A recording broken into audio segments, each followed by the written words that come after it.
Hello class 11th। हम बात कर रहे थे जो नियम है,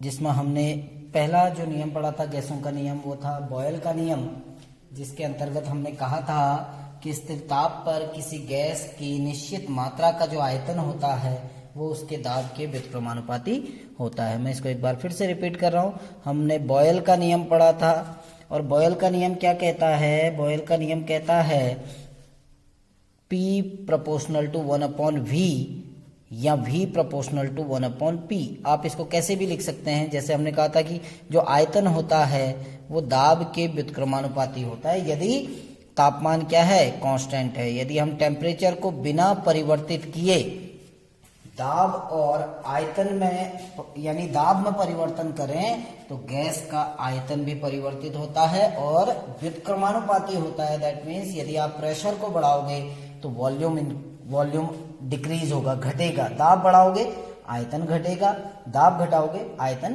बढ़ेगा। इसीलिए हमने कहा था इसको हम जब ये प्रोपोर्शनल का साइन हटाते हैं तो V is equal to K/P भी कहते हैं। क्रॉस मल्टीप्लाई करोगे तो PV is equal to K। ये हमारा एक नियम आया था कि दाब और आयतन का जो गुणनफल होता है स्थिर ताप पर किसी गैस की निश्चित मात्रा का आयतन और दाब का जो गुणनफल होता है वो सदैव एक स्थिरांक होता है, क्योंकि K यहाँ पर एक स्थिरांक है, एक कांस्टेंट है। ठीक है ना? तो ये नियम था। अब हमारे पास सपोज करो आपके पास कोई गैस है और उस गैस का दाब आपका P1 है। यदि जिस समय दाब P1 है उसका आयतन V1 है, हमने दाब को P1 से चेंज करके P2 में चेंज कर दिया तो उसका वॉल्यूम भी आपका चेंज होके V2 हो जाएगा। ऐसी स्थिति में बॉयल के नियमानुसार ये कहता है कि P1 V1 is equal to K हो जाएगा और P2 V2 is equal to K हो जाएगा। दोनों को अगर आप मिला दोगे तो ये हो जाएगा P1 V1 is equal to P2 V2। इस इक्वेशन का बहुत ज्यादा प्रयोग होता है जब हम न्यूमेरिकल करेंगे, कुछ क्वेश्चन आंसर करेंगे। ठीक है ना? तो वहां पर इस इक्वेशन का यूज होता है P1 V1 is equal to P2 V2। ये क्या है? दो भिन्न भिन्न दाबों पर यदि हम उसके आयतनों को देखें तो दाब और आयतन के बीच में एक संबंध है। भिन्न भिन्न दाबों का आयतन के साथ क्या रिलेशन होता है उसको हम लिखते हैं P1 V1 is equal to P2 V2 से। अब जब बॉयल के नियम का हम सत्यापन करते हैं तो हम ग्राफ द्वारा इसका सत्यापन करते हैं। हम मान के चल रहे हैं, हम ये मानते हैं कि हमारे पास कोई गैस है, ठीक है ना, और उसका जो दाब और आयतन है और दाब आयतन का जो गुणनफल है उसके लिए कुछ आंकड़े ले रहे हैं हम। ठीक है ना? कुछ डेटा मैं यहाँ पर लिख रहा हूं। ये आपका दाब है, ठीक, ये आपका वॉल्यूम है। दाब आपका बार में है, उसकी इकाई बार भी होती है, ATM भी होती है। आयतन जो है वो डेसीमीटर क्यूब में है और जो PV है यानी दाब और आयतन का गुणनफल है वो होगा बार डेसीमीटर क्यूब।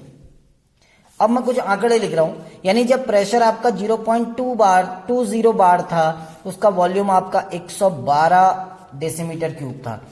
हमने दाब को बढ़ाया, दाब को 0.20 से बढ़ा के हम 0.25 तक ले गए तो वॉल्यूम आपका डिक्रीज हो जाएगा, क्योंकि अपोजिट होते हैं। तो ये 89.2 के अप्रॉक्स हो गया। ऐसे ही हमने दाब को और बढ़ाया, 0.35 बार तक ले गए, वॉल्यूम और डिक्रीज होगा 64.2 तक। और प्रेशर आपने बढ़ाया, 0.40 बार तक हम प्रेशर ले गए, वॉल्यूम फिर से डिक्रीज हो गया 56.25 डेसीमीटर क्यूब तक। हमने प्रेशर को और बढ़ाया, 0.60 बार तक आपने बढ़ाया, उसका वॉल्यूम और डिक्रीज हो गया 37.40 के करीबन। ठीक है ना? लेकिन जब आप इन दोनों का गुणनफल करोगे, क्योंकि ये कि यहां पर तो कौन सा फॉर्मूला लगा, जो V प्रोपोर्शनल टू 1/P, क्योंकि हम दाब बढ़ा रहे हैं तो आयतन घटेगा, इसीलिए आपको दिख भी रहा है कि वॉल्यूम डिक्रीज हो रहा है। लेकिन होता क्या है कि PV is equal to K, इन दोनों का जो गुणनफल होगा वो कांस्टेंट होगा। अगर आप पहले वाले का गुणनफल निकालेंगे P और V का, ये आएगा 22.4। दूसरे वाले को अगर आप करेंगे ये आएगा 22.3। इसको गुणनफल करेंगे तो ये आएगा 22.47। इनको मल्टीप्लाई करेंगे ये आएगा 22.50। इनको गुणनफल करेंगे तो ये आएगा 22.44। तो आप ये देखेंगे कि ये कांस्टेंट है, लगभग ये बराबर है। देखिए सब में वॉल्यूम जो आ रहा है वो आपका 22.4 लीटर के अप्रॉक्स ही आ रहा है। तो ये तो क्या करता है कि प्रेशर आप बढ़ाओगे वॉल्यूम डिक्रीज हो जाएगा, लेकिन इन दोनों का जो गुणनफल है यानी PV is equal to K, यहां पर आपका जो दाब और आयतन का गुणनफल होगा वो सदैव क्या होगा, कांस्टेंट होगा। कब? जब टेम्परेचर को हम क्या रखें, कांस्टेंट। यदि ताप को हम समान रखते हैं, ताप में कोई परिवर्तन नहीं करते हैं, तो हमारा क्या होता है, दाब और आयतन का जो गुणनफल होगा वो सदैव एक स्थिरांक होगा। इसको आप ग्राफ द्वारा भी प्रदर्शित करते हैं। यदि हम P व V के मध्य ग्राफ डालें, यदि हम ग्राफीय विधि द्वारा अगर हम इसका सत्यापन करना चाहते हैं तो आप कर सकते हैं। इन्हीं आंकड़ों को आप ले सकते हैं। P और V के बीच में अगर हम जब ग्राफ डालेंगे, यानी एक एक्सिस में हम P को लेते हैं बार में, यही आंकड़े लेके भी कर सकते हैं, और एक एक्सिस में हम आयतन को लेते हैं डेसीमीटर क्यूब में। तो जब आप ये देखेंगे, ये आपकी इस प्रकार की रेखा आएगी। इसका मीनिंग क्या है, इस रेखा का मतलब क्या है कि जब दाब बहुत ज्यादा था, आप यहां पर देखना आपका प्रेशर बहुत हाई था, तो आपका वॉल्यूम कम है। देखिए वॉल्यूम यहां पर आ रहा है। आपने प्रेशर क्या किया, डिक्रीज किया, घटाया। अब उल्टा होता है, दाब अगर आप घटा रहे हैं या बढ़ा रहे हैं, आप यहां से भी शुरू कर सकते थे, मैंने यहां से शुरू किया। जब हम दाब को घटा रहे हैं तो आयतन बढ़ रहा है, देखिए वॉल्यूम इंक्रीज हो रहा है। हमने दाब को और कम किया तो वॉल्यूम आपका और इंक्रीज हो गया। हमने दाब को और घटाया, आपका वॉल्यूम और इंक्रीज हो गया। आप इसमें आंकड़े ले सकते हो, 0 1 2 3 4, यहां भी 1 2 3 4 काल्पनिक आंकड़े हैं, खाली समझाने के लिए बता रहा हूं। जब दाब आपका 1 बार था, आपका आयतन 4 बार है, यानी हाई है। जब आपका P कितना था, 1 बार था, तो वॉल्यूम आपका 4 डेसीमीटर क्यूब है इस ग्राफ के अकॉर्डिंग। आपने दाब बढ़ा के दो बार पे ले गए, तो आपका वॉल्यूम आपका कितना हो गया, 3 डेसीमीटर क्यूब हो गया। आपने दाब और बढ़ाया, आपका 3 बार दाब किया, तो आपका वॉल्यूम और डिक्रीज हो गया, 2 डेसीमीटर क्यूब पर आ गया। ऐसे ही जब आपने दाब को 4 बार तक बढ़ाया, तो आपका वॉल्यूम 1 डेसीमीटर क्यूब तक आपका क्या हो गया, डिक्रीज हो गया। यानी आप दाब बढ़ा रहे हो, लेकिन वॉल्यूम क्या हो रहा है, घट रहा है। क्यों? क्योंकि ये हमारा नियम कहता है V प्रोपोर्शनल टू 1/P, जिसको हम P प्रोपोर्शनल टू 1/V भी कह सकते हैं। ठीक है ना। ऐसे ही यदि आप ग्राफ डालें किसके मध्य, दाब और आयतन के गुणनफल के बीच में, यदि हम P व किसके बीच में ग्राफ डालें, PV के मध्य, जब आप इनके मध्य ग्राफ डालेंगे तो ये ग्राफ इस प्रकार आएगा, एक सीधी रेखा आएगा, स्ट्रेट लाइन। इसका मतलब क्या है, ये अलग अलग टेम्परेचर पे है, ये T1 टेम्परेचर पे है, ये T2 टेम्परेचर पे है। आप एक ही लाइन भी खींच सकते हैं आप T1 टेम्परेचर पे। तो क्या है, ये प्रेशर है और ये दाब और आयतन का गुणनफल है। आप दाब कितना ही बढ़ाओ, ये देखिए यहां पर है, तब भी वॉल्यूम आपका PV इतना ही है। आप दाब बढ़ा रहे हैं, तब भी आपका P और V का गुणनफल उतना ही है। कितना ही दाब बढ़ा लीजिए, P और V के गुणनफल में कोई भी परिवर्तन नहीं होगा। ठीक है ना। तो ऐसे ही कुछ प्रश्न हैं। देखिए मैं यहाँ पर कुछ आपको क्वेश्चन बता रहा हूँ, 1-2, बाकी आपको खुद प्रैक्टिस करनी है, क्योंकि वो सारे क्वेश्चन यहाँ पर पॉसिबल नहीं है ऑनलाइन बता पाना आपको। तो आप उनको प्रैक्टिस कीजिएगा अपने आपके रिफ्रेशर में, बहुत सारे क्वेश्चन ऐसे दिए हैं। देखिए पहला क्वेश्चन जो आपका आता है, जैसे मैं एक आपको सॉल्व क्वेश्चन बता रहा हूँ। ये कहता है कि 10 decimetre cube H2 hydrogen gas एक बार दाब पर, यानी दाब कितना है, एक बार दाब पर सिलेंडर में भरी है। कोई सिलेंडर है, उस सिलेंडर में भरी है। ठीक है ना। एक सिलेंडर में हमने हाइड्रोजन गैस भरी है। कितना वॉल्यूम भरा है, 10 डेसीमीटर क्यूब, और जिसका दाब कितना है, 1 बार दाब है। इसमें एक ये जो सिलेंडर है, इसमें एक गतिशील पिस्टन लगा है। पिस्टन जिसको हम दबा सकते हैं, एक गतिशील पिस्टन लगा है, एक गतिशील पिस्टन लगा है। ठीक हो गया। अब पिस्टन को दबा रहे हैं, ठीक है ना। पिस्टन को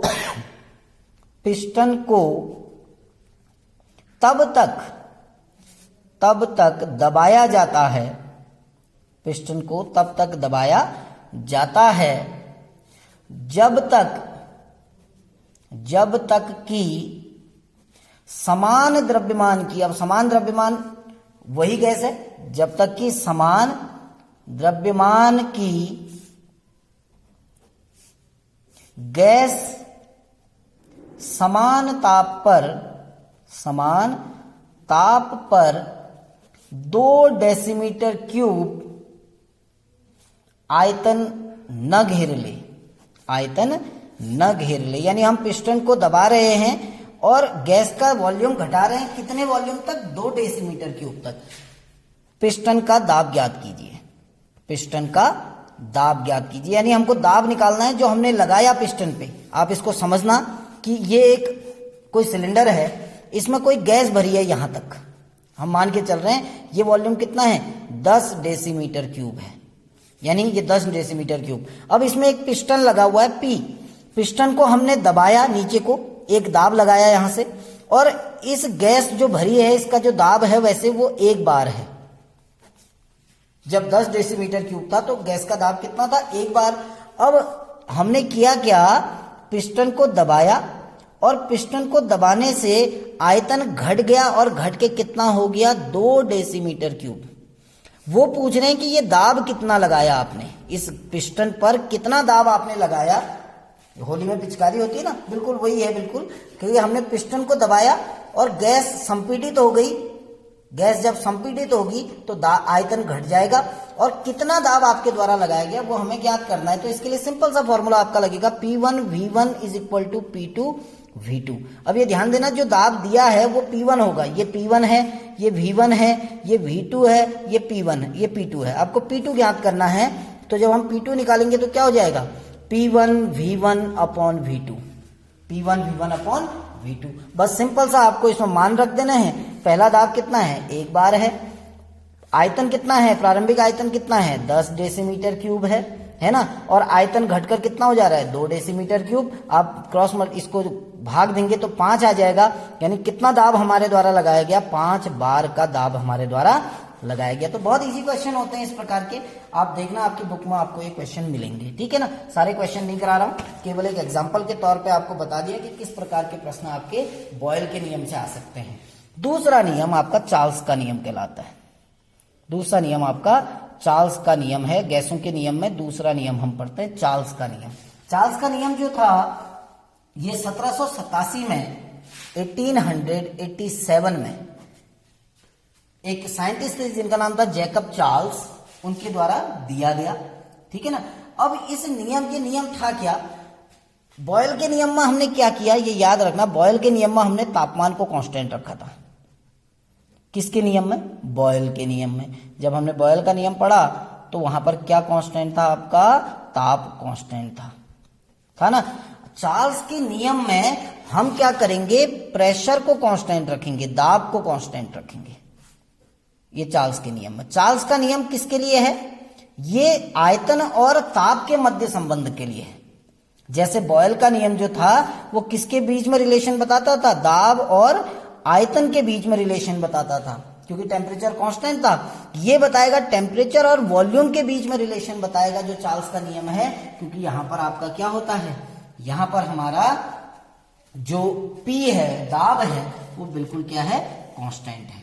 तो चार्ल्स का नियम क्या कहता है? चार्ल्स का नियम कहता है कि स्थिर दाब पर किसी गैस की निश्चित मात्रा का जो आयतन होता है वो उसके परम शून्य ताप के समानुपाती होता है। यानी सीधे सीधे ये कहता है कि V प्रोपोर्शनल टू T।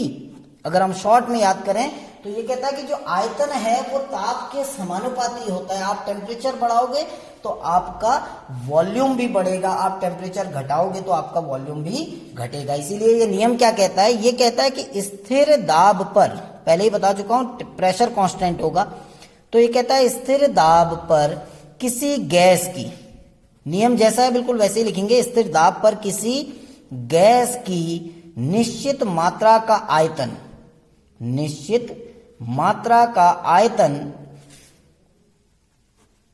उसके, निश्चित मात्रा का आयतन उसके परम शून्य ताप,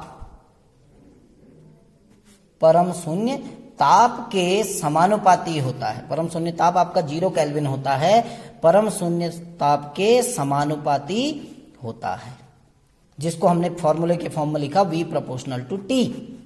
ठीक है ना, V प्रोपोर्शनल टू T। अब हम क्या कर सकते हैं? जब हम V प्रोपोर्शनल टू T कह रहे हैं तो कांस्टेंट हटाएंगे तो क्या हो जाएगा? V is equal to KT हो जाएगा ना। इसको हम कह सकते हैं V upon T is equal to K। यानी जो आयतन और ताप का वहां गुणनफल था, यहां जब आयतन को ताप से आप डिवाइड करोगे, भाग दोगे, उसका जो अनुपात होगा वो सदैव नियत होगा। किसका? आयतन और ताप का। अब हम मान के चल रहे हैं किसी गैस का ताप T1 था तो उसका वॉल्यूम V1 था, हमने ताप उसके टेम्परेचर को बढ़ाया T2 तक या घटाया, जो भी किया, उसका वॉल्यूम परिवर्तित हो गया V2 तक। तो चार्ल्स के नियम के अनुसार क्या होगा? देखिए, ये कहेगा V1 upon T1 is equal to K, और ये कहेगा V2 upon T2 is equal to K। अब दोनों सेम है तो हम बराबर लिख सकते हैं। क्या हो जाएगा? V1 अपॉन T1 बराबर V2 अपॉन T2। ये फॉर्मूला आपका न्यूमेरिकल में यूज होगा। जैसे वहां P1 V1 is equal to P2 V2 था, यहां पर आपका इक्वेशन आएगी V1 अपॉन T1 बराबर V2 अपॉन T2। अब कैसे यूज होगा देखिए, मैं इसको बताता हूं आपको। इसको हम पहले तो इसका सत्यापन करते हैं। कुछ आंकड़े लेते हैं हम, टेम्परेचर, वॉल्यूम और V अपॉन T का जो हम आंकड़े लेंगे। तो होता क्या है कि चार्ल्स के नियम को हम स्थिर दाब पर किसी गैस की निश्चित मात्रा का आयतन का जो निर्धारण करेंगे, वो भिन्न भिन्न ताप पर हम उसके आयतन को कैलकुलेट करते हैं। दैट मीन्स ये आपका टेम्परेचर है, ये वॉल्यूम है, और ये वॉल्यूम और टेम्परेचर का रेशियो है। अब ये ध्यान देना, जब टेम्परेचर 273 केल्विन था, 273 केल्विन का मतलब क्या है? टेम्परेचर केल्विन में ले रहे हैं, वॉल्यूम हम सेंटीमीटर क्यूब, आप यहां जो भी लें इसमें ले रखा है। तो जब आपका 273 केल्विन था, 273 केल्विन, 273 केल्विन का मतलब 0 डिग्री सेल्सियस होता है। तो यहां पर इसका वॉल्यूम था 775 सेंटीमीटर क्यूब। हमने टेम्परेचर बढ़ाया, 293 केल्विन तक गए। अब क्योंकि फॉर्मूला क्या है? V प्रोपोर्शनल टू T, यानी हम T बढ़ा रहे हैं तो V भी बढ़ेगा। हमने टेम्परेचर बढ़ाया, आपका वॉल्यूम भी बढ़ेगा, तो वॉल्यूम हो जाता है 832 सेंटीमीटर क्यूब। ठीक है ना? अब हमने क्या किया? टेम्परेचर और बढ़ाया, 313 केल्विन तक गए, तो वॉल्यूम बढ़ना ही बढ़ना है, क्योंकि V जो है वो T पर डिपेंड करता है। तो ये वॉल्यूम हो जाएगा 889 के करीबन, वॉल्यूम बढ़ रहा है। टेम्परेचर और बढ़ाते हैं, 333 केल्विन तक हमने टेम्परेचर को बढ़ाया। ठीक है ना? केल्विन नहीं भी लिखते हैं, ऊपर लिख दिया है। 333 केल्विन तक हमने टेम्परेचर बढ़ाया, उसका वॉल्यूम बढ़ के हो गया 946 सेंटीमीटर क्यूब, 946 सेंटीमीटर क्यूब। ठीक है ना? तो जैसे जैसे हम ताप को बढ़ा रहे हैं, वैसे वैसे आपका वॉल्यूम बढ़ रहा है। अगर इनका रेशियो निकालें तो, क्योंकि आपको पता है यहां पर कौन सा फॉर्मूला काम करा? V प्रोपोर्शनल टू T या T प्रोपोर्शनल टू V, कुछ भी कहिए आप। अब हम इनका रेशियो निकाल रहे हैं, हम V अपॉन T निकाल रहे हैं। V को हम T से डिवाइड कर रहे हैं, तो ये आएगा 2.84 अप्रॉक्स, और हर जगह पर यही आएगा, 2.84 के अप्रॉक्स आएगा। आप निकाल के देख लेना, 2.84। दैट मीन्स यहां पर क्या फॉर्मूला आया? V upon T is equal to constant, नियत रहेगा। देखिए बिल्कुल नहीं बदल रहा है, ये सेम रहेगा।